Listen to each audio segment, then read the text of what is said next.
Good morning. Good morning. Happy New Year. Happy New Year. I am the Reverend Dana Worsnop, minister of this community of so many stories containing multitudes. We gather to keep love at the center of our lives and the way we move in the world. You're not Mike. We can't hear.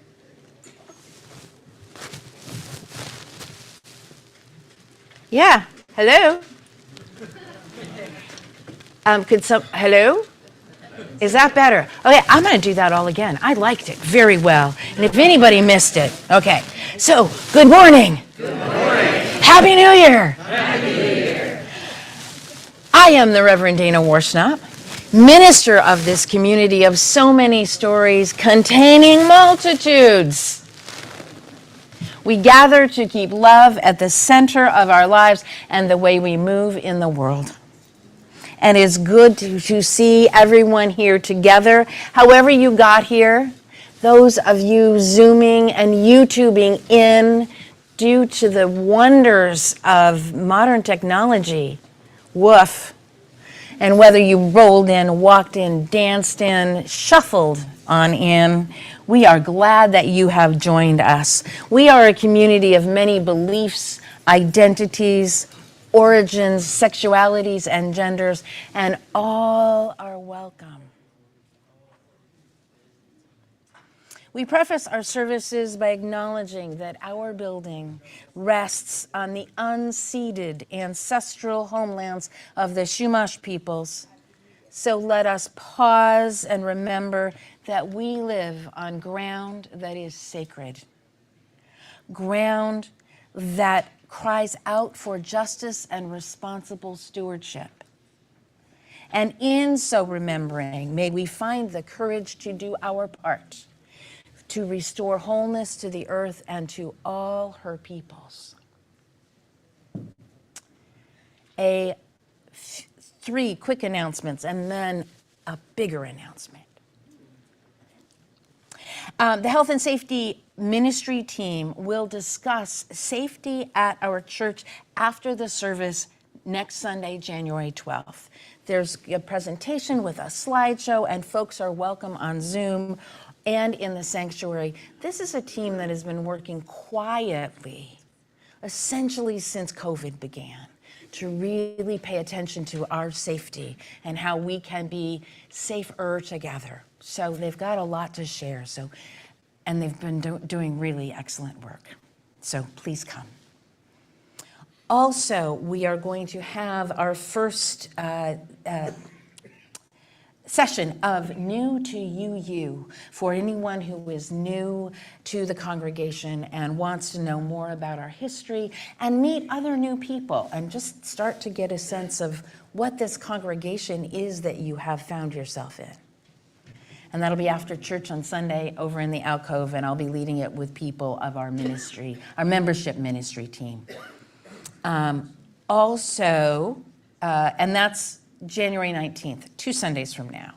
And then Saturday, January 25th, there will be a day of mindfulness with the Venerable Kusala, who comes and does programs with the Friendship Sangha of the Heart, usually about once a year, and it's marvelous. And Neil Ortenberg, who is a member of the Sangha, will be at the Connecting Center after church to just with some signups and to let anybody who has any questions about it, let them know more about it. And then we have an announcement, a formal announcement from the Leadership Development Committee.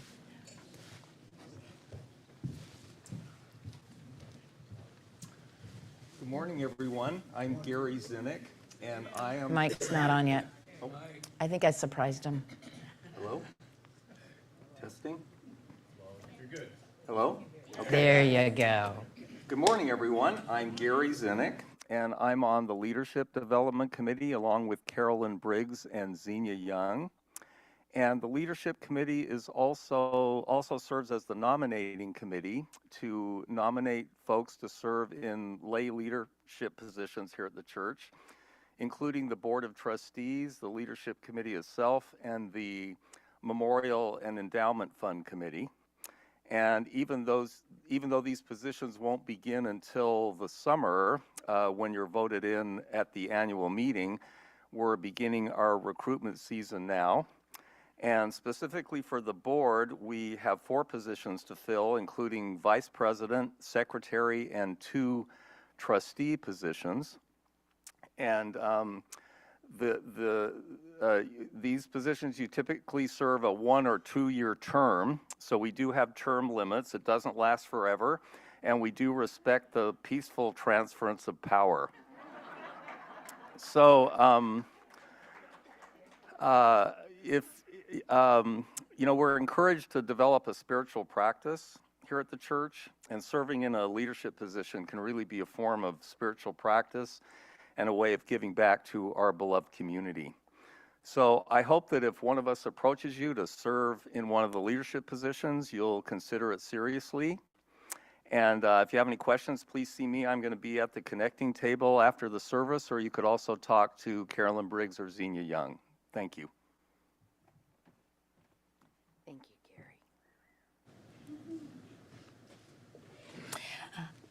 Lastly, I just wish to thank all the people seated in the section nearest the open windows for keeping this section for individuals who are more comfortable worshiping among other masked worshipers. Thank you. One of our ways that we as a congregation are trying to keep each other safe together. We tell a new story each time we gather. Our lives ebb and flow and weave and kindle together. Fires ignite whenever we gather. And so let us enter sacred space.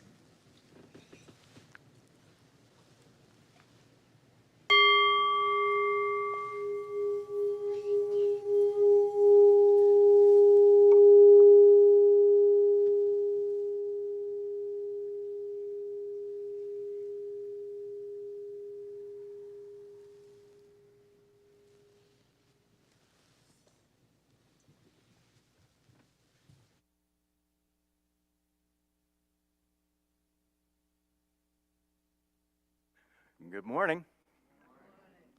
I am Worship Associate Jim Merrill, wishing you a very pleasant Sunday, wherever you may be, online or here in the sanctuary.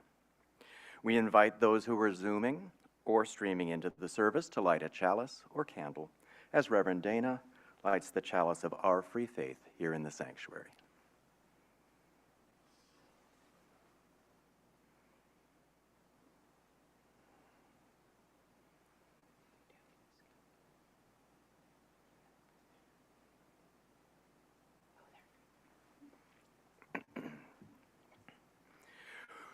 We begin our service with these words, adapted from Reverend Cecil Williams, Minister Emeritus at Glide Memorial Church in San Francisco. Reverend Cecil passed in 2024. We come together in acknowledgement of our need for one another. Some of us need to be heard, but have no one who will really listen. Some of us need to be loved, and some of us need to love. Some of us want to change, but it's too painful. Some of us are lonely, but afraid to tell anyone. Some of us are sick of ourselves and others, but don't know what to do about it. Some of us want to be ourselves, but it seems as though other people won't let us. Some of us want the world to be a better place, but feel weighed down by a sense of futility. Some of us don't even know what we want, but we hope we can find it here.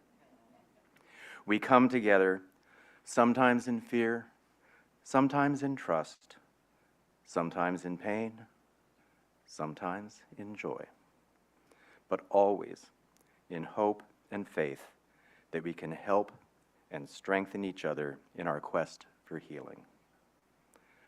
Come, Let us worship together. Good morning. I'm Carolyn Bjerke, the music director, and I would like to invite you to join in singing Rise Up, O Flame with me. We're going to sing it in a round, but first I'm going to play it twice and we'll just all sing it, and then we're going to divide into 3 sections. So please rise in body or spirit, and let's sing it through a couple times. Rise up, O flame, by thy light glowing, show to us beauty, vision, and joy. Rise up, O flame, by thy light glowing, show to us beauty, vision, and joy. All right, now.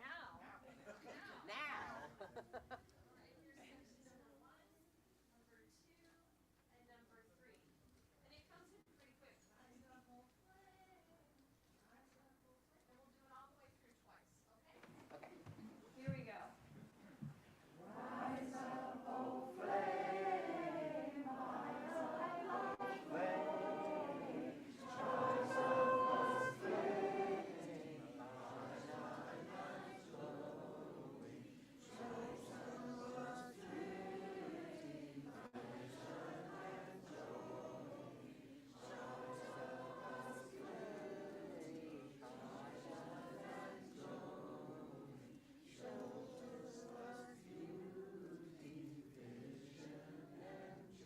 One more time all together. It was a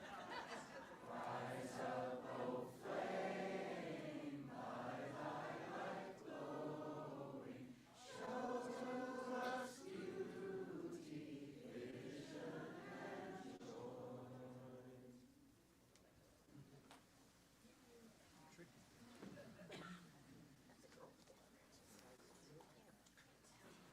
I'm Lily Rappaport, the Director of Family Ministry. Is my mic on? Okay. My name is Lily Rappaport, Director of Family Ministry, and now's the time that I'm going to call all those young or young at heart to come join me up front for the story. Come on.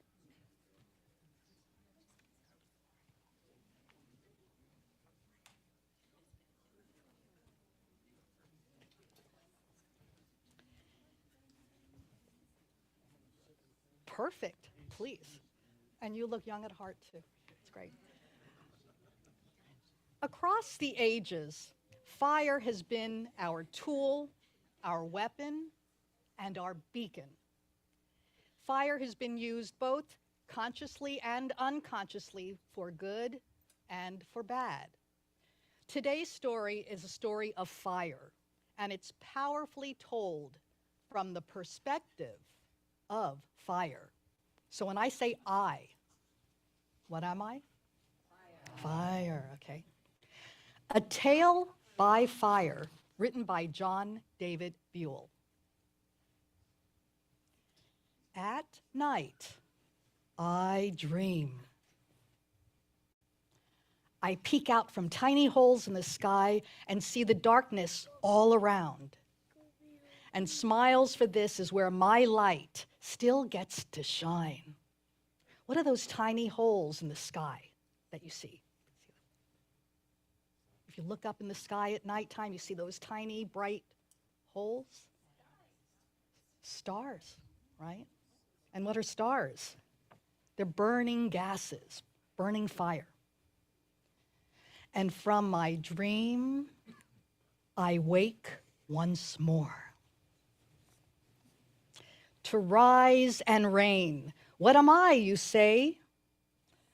I am the spark that with the leap of faith becomes something more. With time and care, I begin to grow. And as I am nurtured, I learn to nurture in return. How many of you make campfires or use fire to cook or to stay warm? I dance and play and roam. Doesn't fire move beautifully? and rage. Do you see in this picture? Looks like people are fighting. They have those cannons or those Catapults. catapults, right? Okay. And lose control. Ooh. What's happening here? You see the picture up there? It looks like it's a big forest fire, right? And then on the next slide, what's happened to the trees? Yeah, look at after the forest fire, they're all burnt up. But in my wake, my wounds heal with scars ever more beautiful. What am I, you say? I am the beacon lighting the way forward and the way home. What does a lighthouse do anyway? It brings all those ships home, right? I test my limits to soar and ignite. What do you see on July 4th and on New Year's sometimes? Those beautiful fireworks. And I evolve. You see, fire and energy can light up entire cities. And even still, I stumble. What do you see here? People are still fighting, they're in war. Do you see those tanks and guns and the burning fields? And I fall.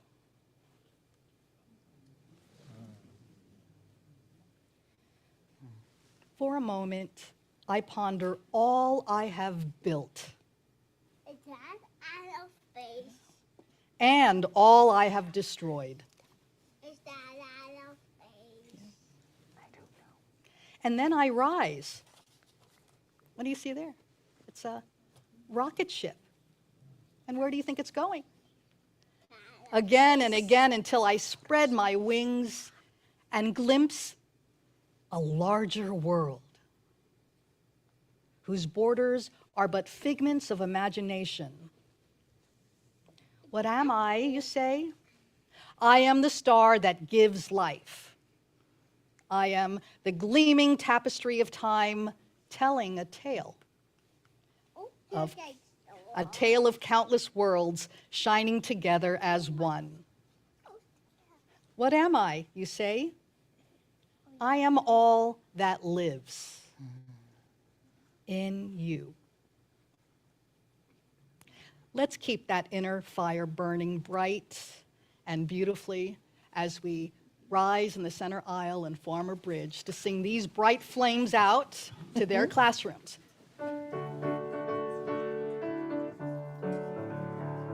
We hold you in our love as you go, as you go. May your heart be at peace as you go. To nurture the spark of your precious life. We hold you in our love as you go. We hold you in our love as you go, as you go. May your heart be at peace as you go. To nurture the spark of your precious life. We hold you in our love as you go. Each Sunday, this congregation gives away our collection to an organization in the larger community or to funds that help people in our own church. Those who are at home have two ways to give. There will be a link posted in the Zoom chat, or you can text the word assist to the number that is on the screen. Here in the sanctuary, you can also text to give, and if you wish to still give cash or checks, you could put it in the box that's on the back wall of the sanctuary after the service. Our offering today goes to Ventura Homeless Prevention to keep our Ventura neighbors in their homes. When a one-time expense or a short-term loss of pay leaves them temporarily unable to cover the rent and facing possible eviction and homelessness, Ventura Homeless Prevention covers that gap. After this one-time assistance, they also help people to connect with resources like food pantries and low-cost utility programs, which can add a cushion to their budgets. Because the people who come to Ventura Homeless Prevention for rental assistance are on average paying 50% of their income in rent. And keeping a family in their home costs an average just a little over $1,200, making a huge difference for many people. Because in 2024, this group gave over $93,000 in rental assistance, and 203 of our Ventura neighbors, 118 adults and 85 children, were able to stay in their homes. Yay. And the stats are that they stay in their homes for many years to come ahead. It really is an incredibly effective program.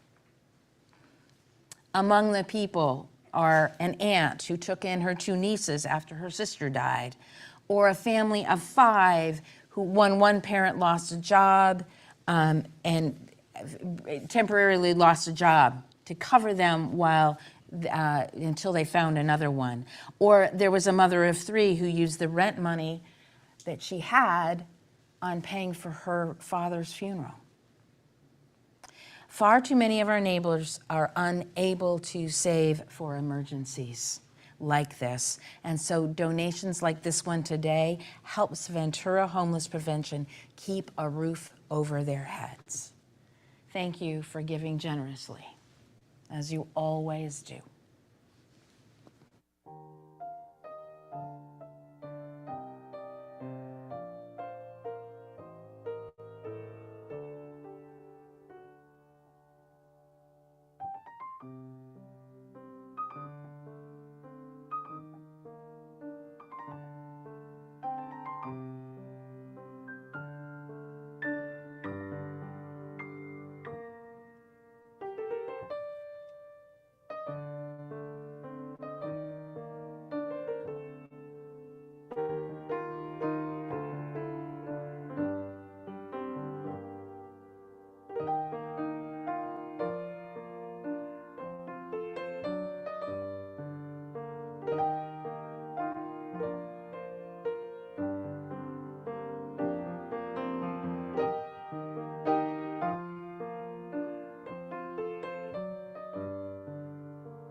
We are grateful for the generosity of this congregation, which weaves a tapestry of love we call community.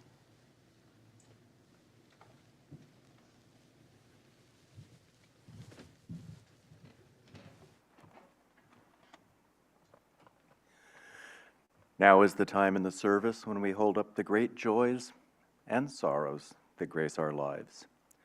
We place stones in water for both the celebrations and sorrows in our hearts, making ripples that are felt throughout our community. You can submit a joy or sorrow for sharing via a link on the website, uuventura.org, or a link in our Thursday email bulletin, UUCV This Week. Those received by 8 o'clock on Saturday night will be shared that Sunday. Here are the sorrows and a joy shared this week. Mark Gale writes of this loss. Annette Gale's mother, Sandra Hooper, passed away on New Year's Day, 88 years young. She attended UUCV as she could until COVID. Prayers for peace for the family are appreciated.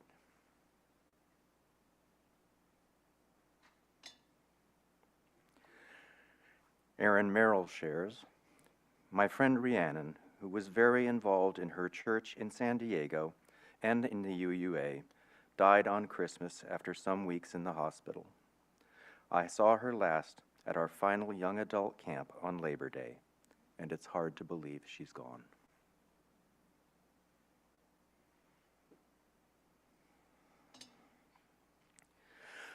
Tony Porter has this sorrow with some joy. 2 days ago, my older sister Carol died.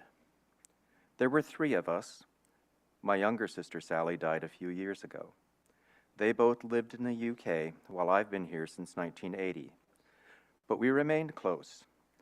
I spoke with Carol most Sundays, something I always looked forward to. I'm feeling sad and a little lonely right now, but I'm comforted knowing I have caring, loving, and supportive friends within this UUCV community.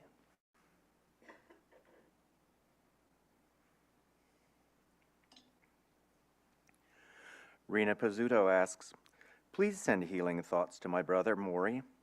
He's in ICU at Torrance Hospital and on a ventilator. He's had surgery and all went well, and hopefully he'll be out of ICU soon.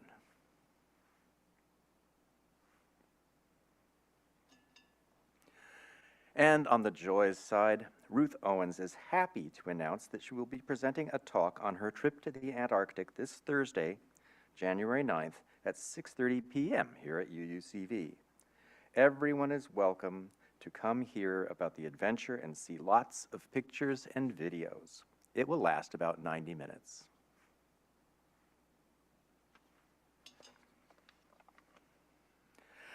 I invite you now to speak into the gathered community or write into the Zoom chat the names of those you wish to celebrate or memorialize, or those in need of the loving embrace of this beloved community.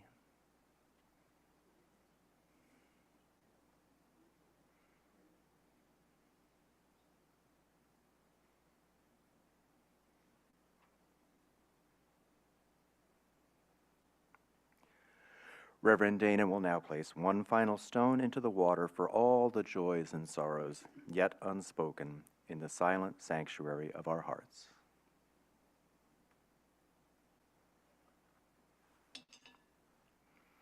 May we be truly grateful for all that is our life. Please remain seated as we sing Woyaya.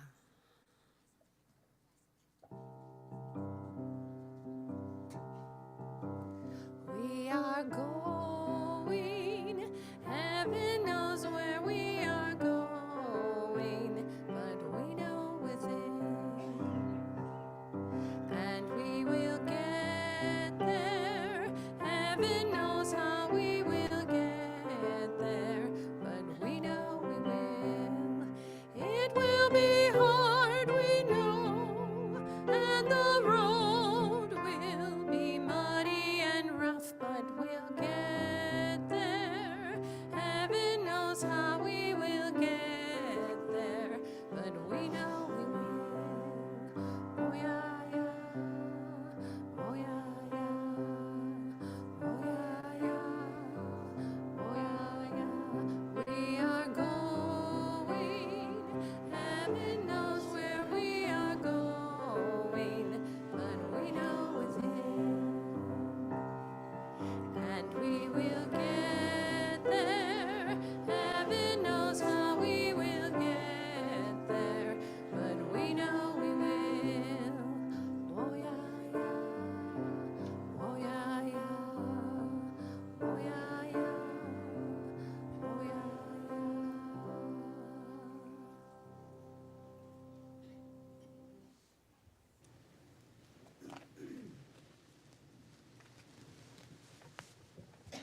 Our reading this morning is in two voices, an adaptation, you might even call it a mashup, of two poems by the Reverend Sandra Fees.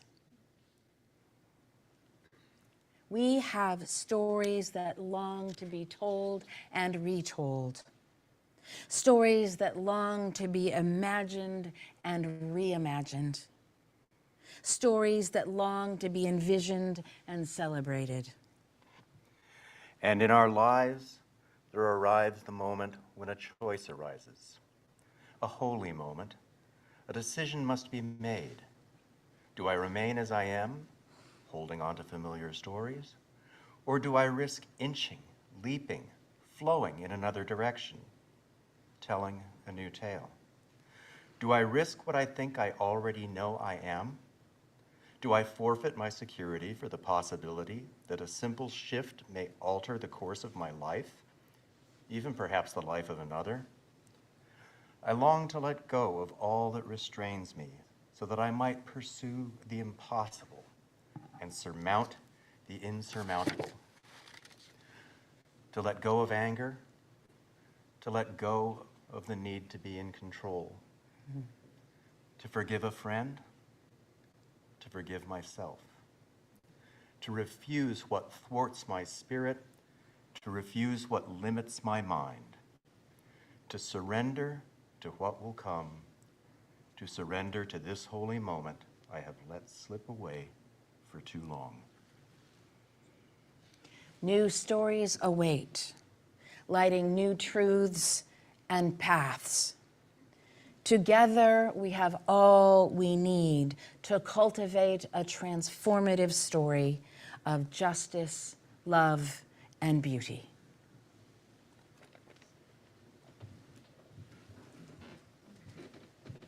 I invite you now into a guided meditation. First, simply breathe. Take air into your body to nourish you, and then let go of what your body no longer needs.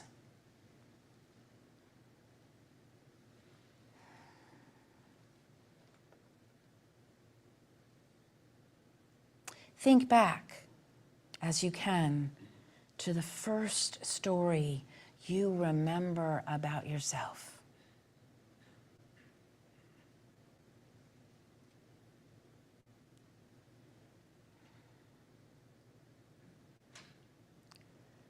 What are the stories you tell others about yourself?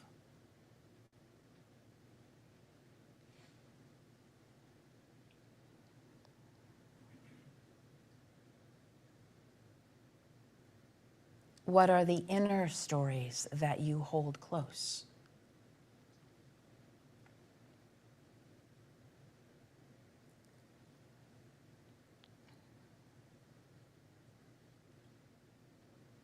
Is there a story you long to tell, or a story that you long to hear?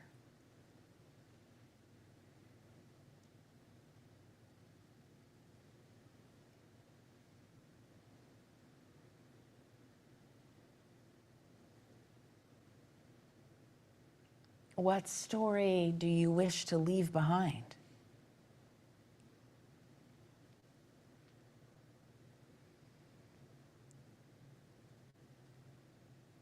What story lays yet before you?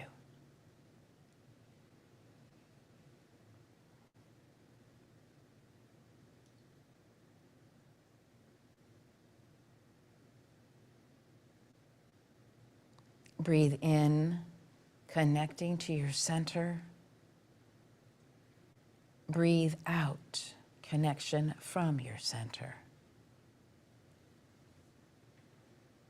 And just take a few more breaths here in this space.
Good morning.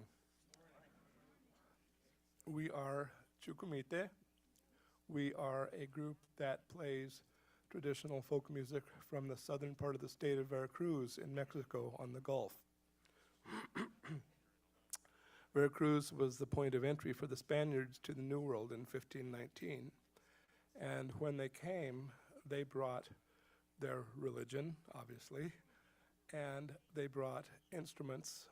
And one of the instruments they brought was a harp about half this size, a Baroque harp that they used only in church music.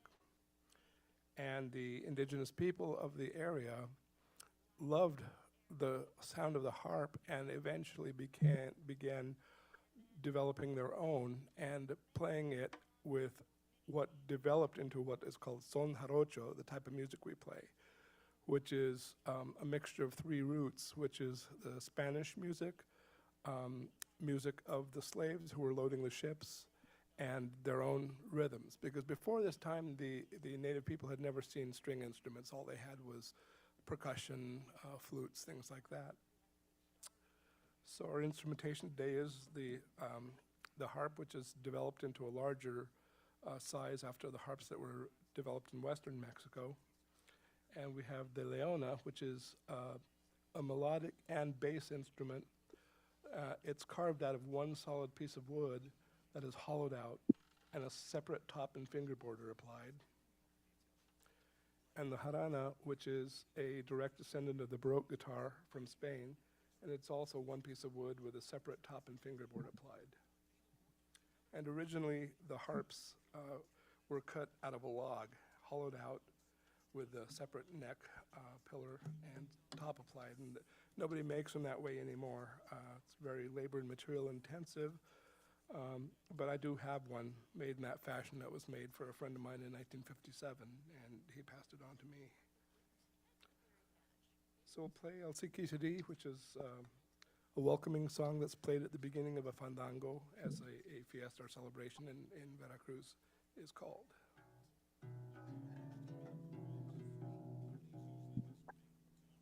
Once we're in tune.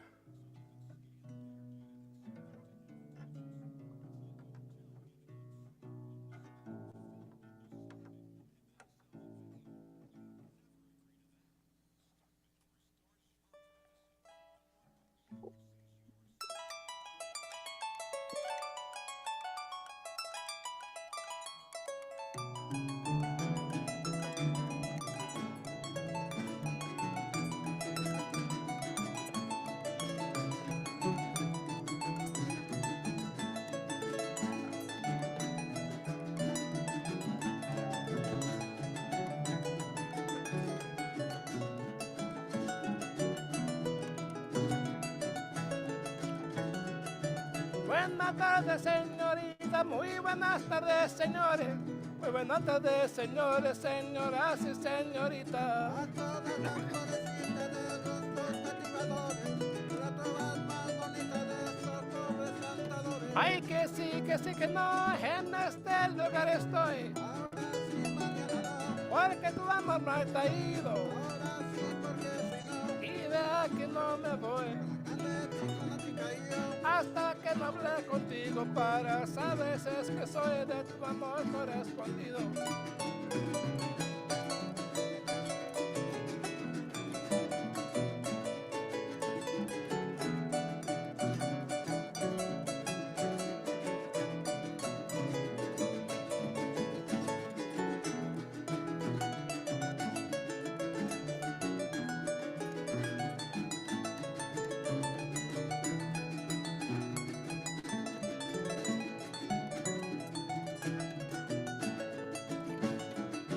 Oye, bonito el fandango cuando todos lo acompañan, cuando todos lo acompañan, oye, bonito el fandango. Bajo la sombra de un mango con olor de flor de caña, hay que ponerse muy changa para zapatear con maña. Ay, que sí, que no, qué cosa tan exquisita. Ahora sí, mañana no, al padre quinto a jarana.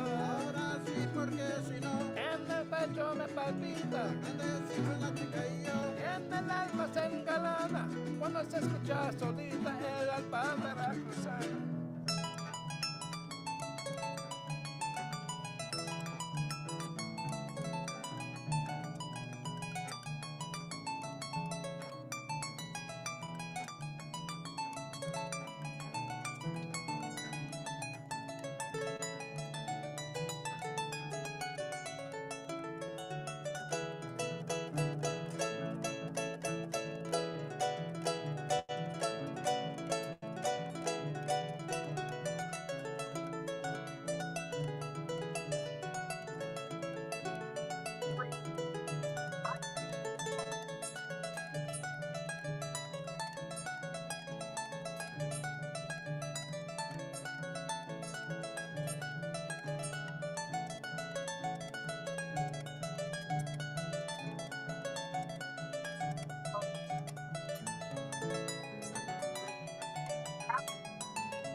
mi camino es largo. Ahora sí, mañana no. Solo le vengo a decir, la grande sí con la chica y yo, que me voy para el santuario. Y si me llego a morir, merecen mi novenario. Ay, ay.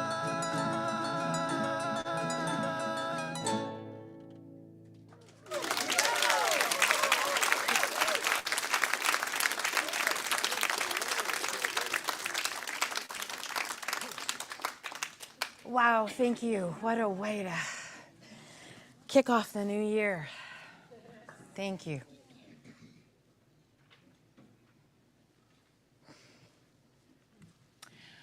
One stormy day when I was teaching, the electricity went out about 15 minutes after school started. When it didn't come back on for growing minutes, I decided to just gather the kids on our reading carpet for a story.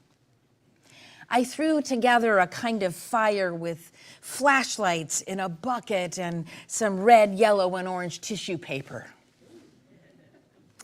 It really wasn't even enough light to read by. So I told the kids to imagine that we were a tribe of people living years and years before electricity. And we were gathered around a fire in our lodge and telling stories as our ancestors had done. And we began telling stories. After about an hour or so, the power company still couldn't make any promises about when they could restore the power. So the principal canceled school. Parents were called, and of course, just as the last 2 or 3 of my kids were being picked up, the power came back on. But I still remember that morning, and I'm hoping that some of those kids did as well. For we are a storytelling species. And we've been telling stories as long as we have been speaking, which is about 150,000 years. And we've been using fire for about twice as long as that. So our stories have always been accompanied by fire in some form or another. We tell ourselves stories in order to live, Joan Didion tells us. And from another more pop culture angle, we get this from Jeff Goldblum's character in The Big Chill, who asserted that our proclivity to tell stories is greater than the drive to procreate. The exact quote is, "Don't knock rationalization. Where would we be without it? I don't know anyone who can get through a day without 2 or 3 juicy rationalizations. They're more important than sex." Yet, what is a juicy rationalization but a really good story? Often with ourselves as protagonists, explaining something that we did and why. Now, you could take that, actually, as I think the character intended, you could take this as a cynical dig at human character. Yet I don't think it's necessarily so. I often tell and retell stories of my day, my interactions with others, trying to make sense of my role and purpose in events. What just happened? How on earth did we get here? And if I had somehow anticipated something just going disastrously and that ended up working out, how come? Or the opposite. How did that interaction go to hell so fast? And why did I do or say that? What was the other person thinking? Was I off base? Were they? How did we get here? All fodder for amazing stories, some of them perhaps rationalizations, but others just ways of getting to the truth of something. The stories we tell, the ones that weave us into places and families and the times that we live in. The stories that help us make sense of it all. The stories that explain and even defend our actions or our very beings, proving our worth and merit, or simply explaining. We tell stories about ourselves and we tell stories about each other. We live by narrative and sometimes believe that our own stories, and sometimes we do believe our own stories a little bit too much. Yet our stories are not all self-serving rationalizations. I tell stories in my head and my life and from this pulpit to uncover the truth of a matter. Now, I have had a years-old debate with my eldest brother, the scientist brother, not the long-distance athlete brother.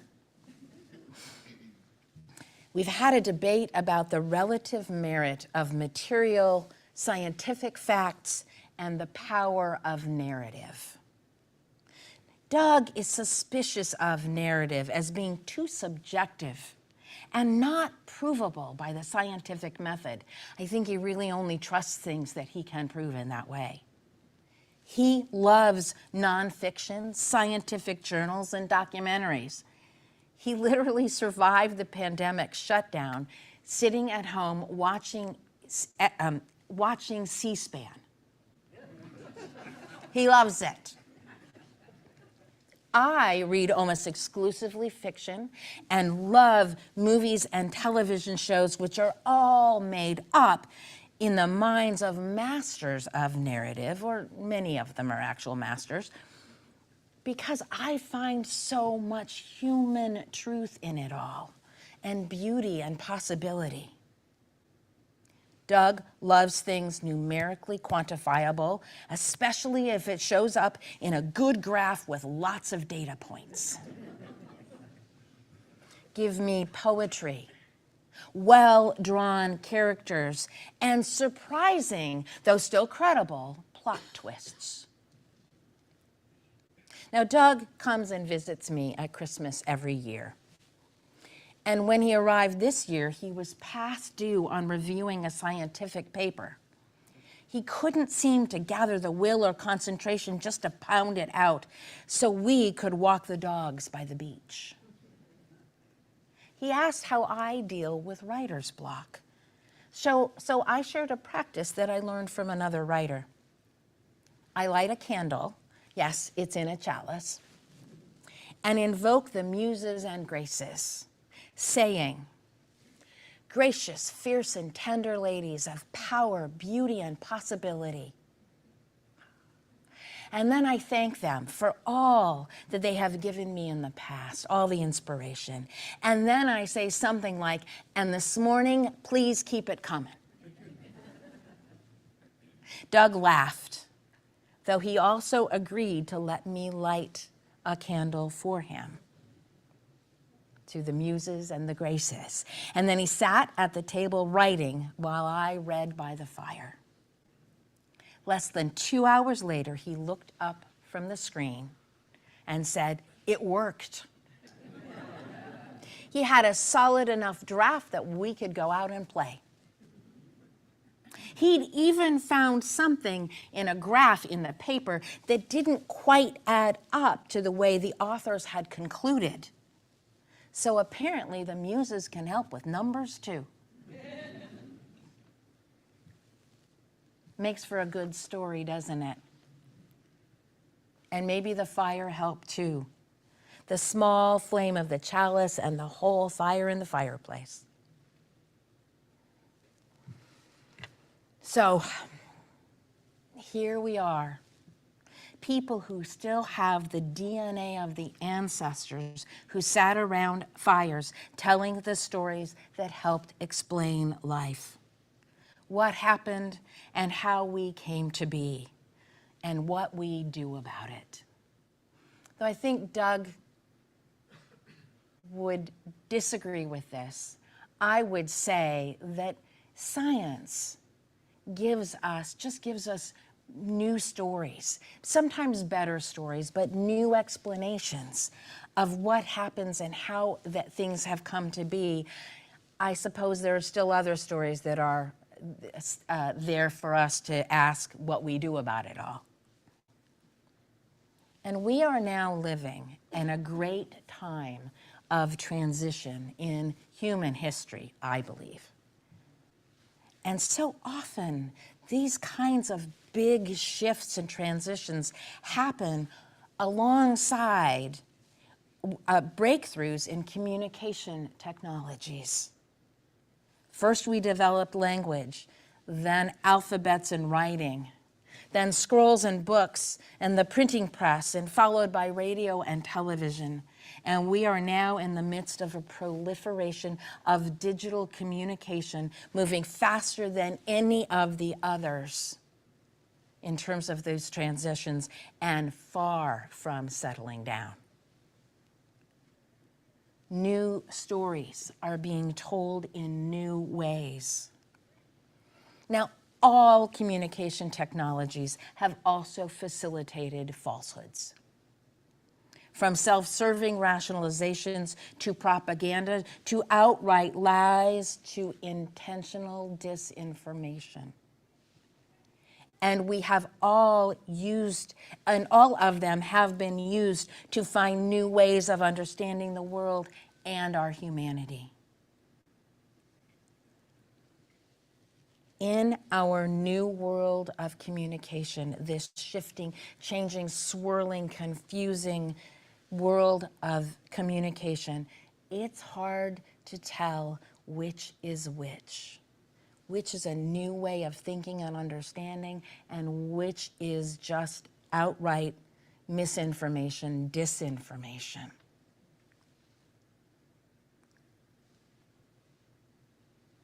One thing we can say is that even the true stories we have told are not always believed or convincing enough to make a difference.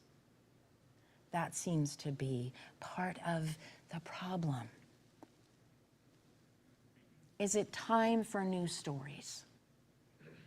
Probably. Though it's hard right now to say what they are. We don't know exactly where we are going yet. We can have the faith that we will get there because we kind of have always gotten somewhere.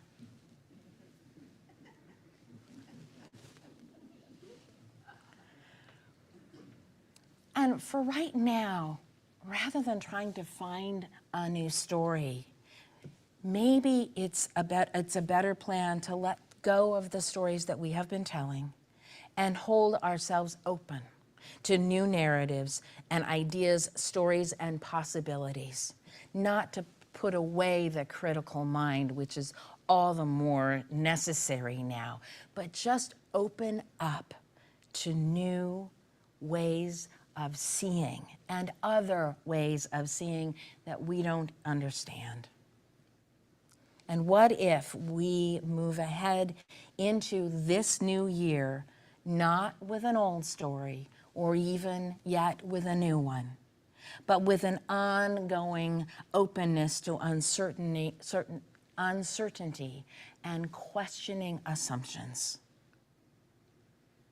What if we choose, entering this new year and the new moment in history, that just to hold all of our stories more lightly, giving space for possibilities to enter, space for grace, space for curiosity.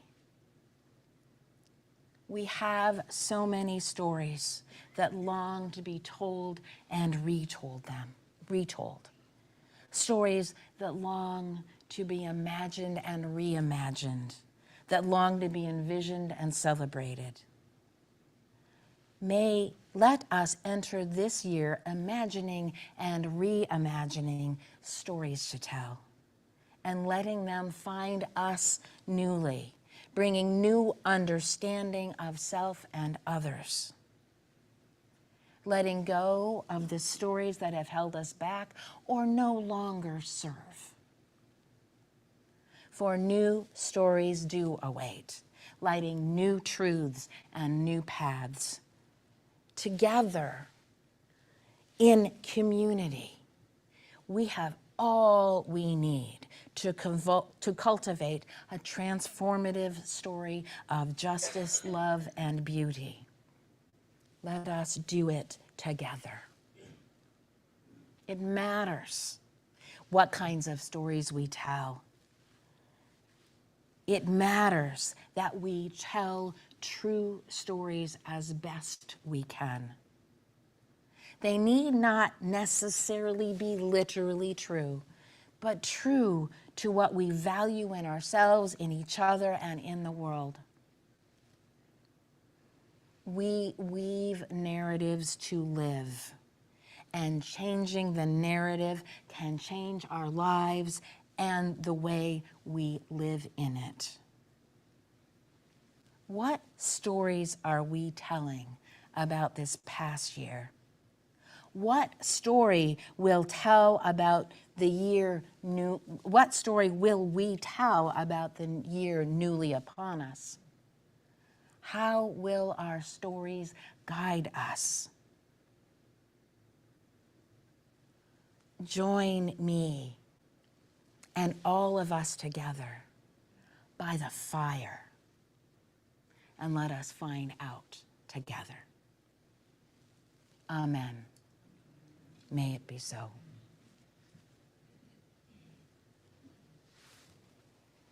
Speaking of fire, we once more participate in our New Year fire communion ritual. The use of fire in ritual, not just to tell stories by, but in ritual, is as ancient as the first people who learned to use it. And as Lily's story this morning showed us, fire has so many aspects and perspectives, so much potential to heal and power to harm, that we approach it with care. And I've heard from more than one of you that the Thomas fire is still much with you. And so I trust you to take care of yourself. Let the fire burn and burn away, or just sit back and watch all the other people's fires.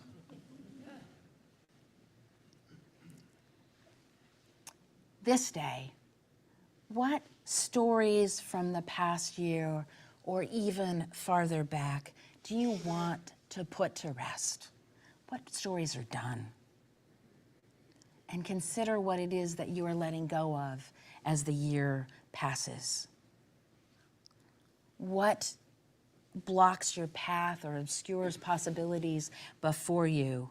What can you burn away so that you can be open to what lies ahead and consign it to the flames? Now, the ushers are about to pass among you right now. They're starting to. They've got baskets containing something called flash paper, which is a specially treated paper that basically kind of evaporates in fire, leaving no ash or residue. So take a piece of paper as it comes to you, and then also a pencil, or you can use your own pencil or pen, or there's one in the baskets, and then write a word or two on the paper. And whatever it is that represents what you wish to consign to the flames.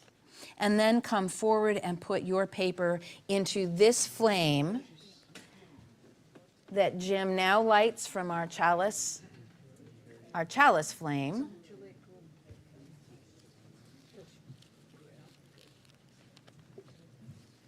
Let's move it over. Move this.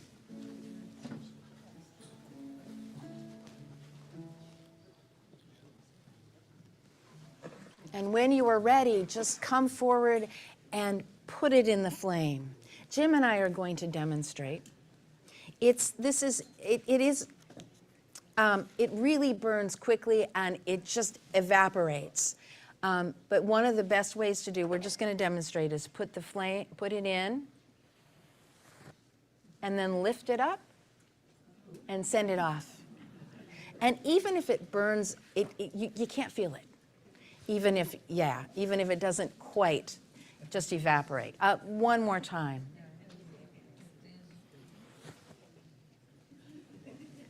And so now Chucumite will serenade us as you come forward.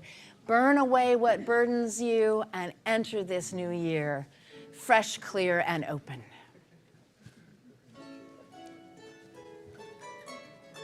You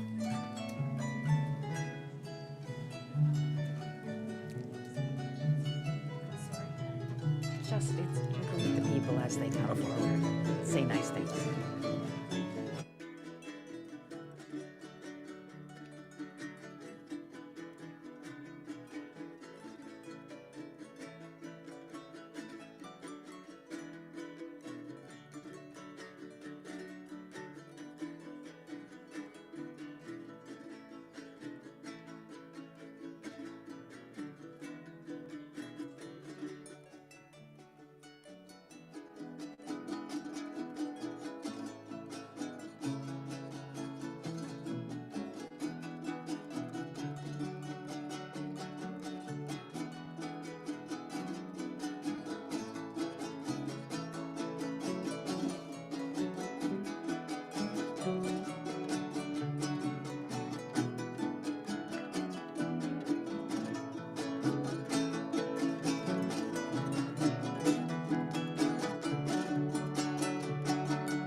the many aspects of fire, including surprise and delight, and a moment of a moment of terror that abates, right?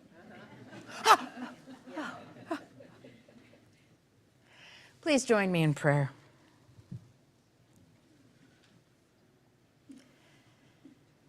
Holy beingness of many names and no name, bright, shining flame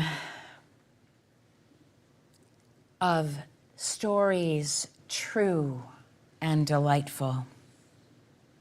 Spirit of life that dwells within and among and beyond us this day and always. May we indeed enter this new year lighter, freed from some of the burdens of the past, stepping into a new time with open heart, open mind, open to possibility and beauty, vigilant and aware and looking to root out falsehood, and also letting it carry us through to clarity.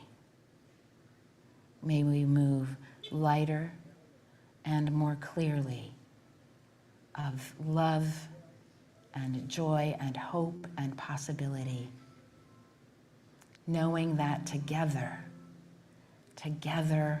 we create bonfires that warm and nurture and heal and shine light forth into the world.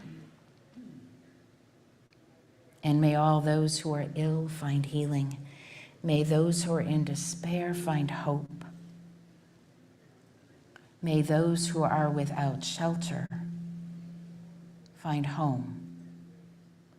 And may all those still suffering conflict and war throughout the world, may we know peace. Amen. Blessed be. Please rise in body or spirit and join me in singing Building a New Way.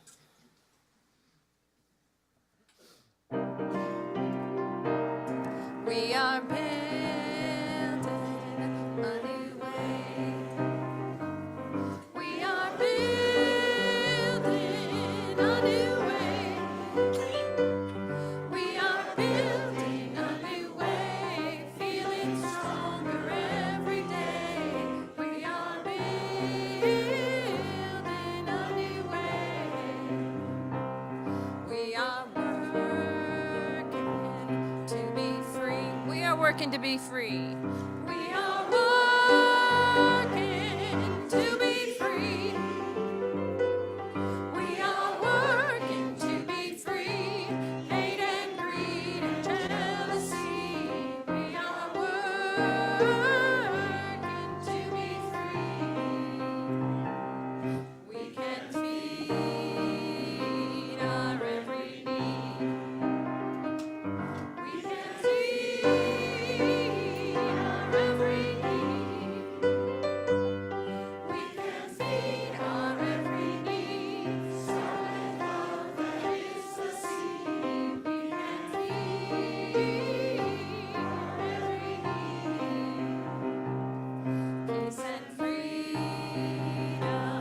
is our cry. Peace and freedom is our cry. Peace and freedom is our cry. Without these, this world will die. Peace and freedom is our cry.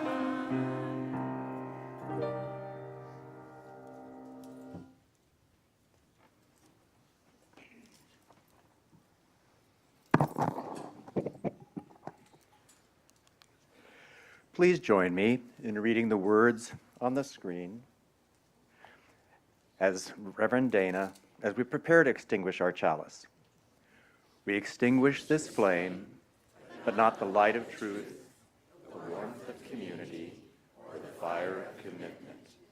Those we carry into our lives until we are together again.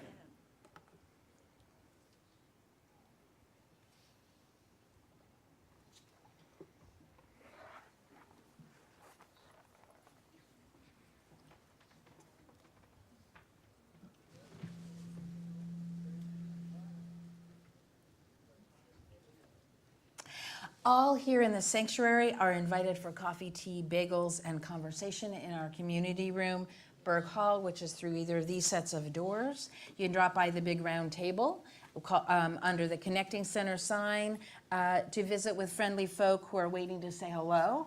Or if you want to know a little bit more about leadership opportunities in the church or the Day of Mindfulness on January 25th, there will be people there to answer those questions. You can also put a cash or check in the offering box at the back on the back wall. And I hope those who are joining us via Zoom will also hang around with one another, and folks in Berg Hall who will join in on the big TV that is there in that room. I leave you with these words from the Reverend Rod Richards. May the stories we create honor our ancestors, prove worthy of our children and our children's children, and tell of connection and compassion in this present moment and each present moment moving forward.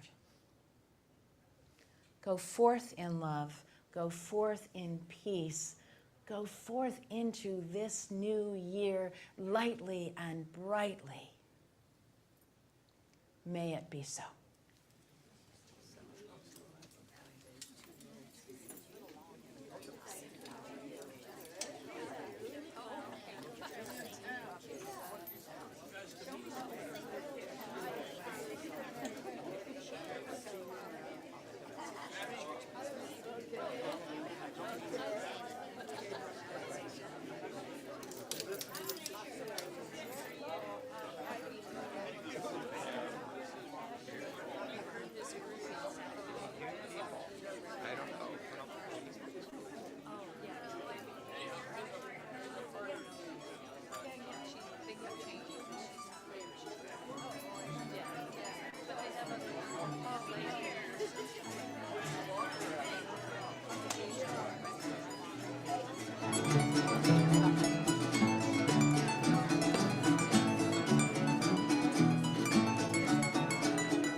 Gracia, una poca de gracia y otra cosita y arriba y arriba. Arriba. Arribita, arribita, arribita, yo no soy marinero. Yo no soy marinero, por ti seré, por ti seré, por ti seré. Qué bonita es la bamba. Qué bonita es la bamba en la madrugada cuando todos la bailan. Cuando todos la bailan en las ramadas arriba y arriba. Arribita. Ay, arriba y arriba y arriba iré. Yo no soy marinero. ¿Qué cosa eres? Yo no soy marinero, por ti seré, por ti seré, por ti seré. En la bamba, señores. En la bamba, señores, la madrugada que nos ponen el alma. Que nos ponen el alma, luz y alegría y arriba y arriba. Arriba. Arribita, arribita, arribita, no repican las campanas. Repican las campanas del Malibran, del Malibran, del Malibran. Para subir al cielo se necesita una escalera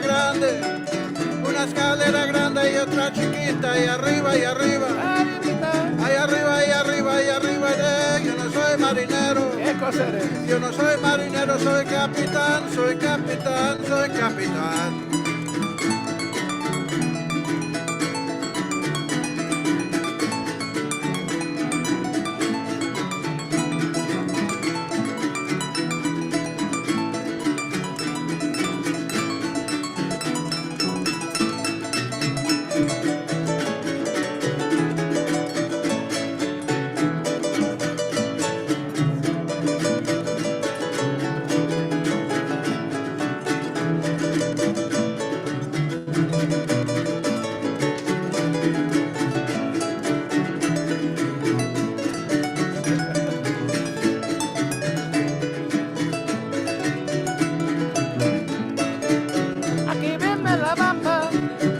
Si viene la bamba de Santa Cruz, una tierra muy vieja, una tierra muy vieja que es Veracruz, allá arriba, y arriba. Arriba. Arribita, arribita, arribita, yo no soy marinero. Yo no soy marinero, por ti seré, por ti seré, por ti seré.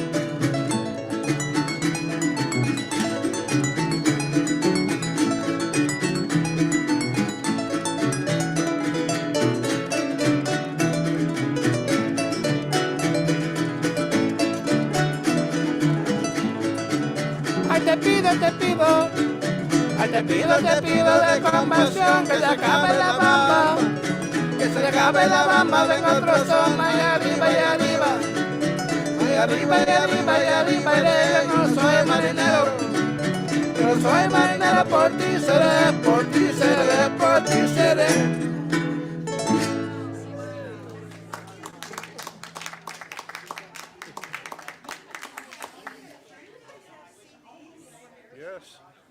Yes, and of course I didn't bring any with you, but I'll, maybe I can get some to Carolyn or something like that.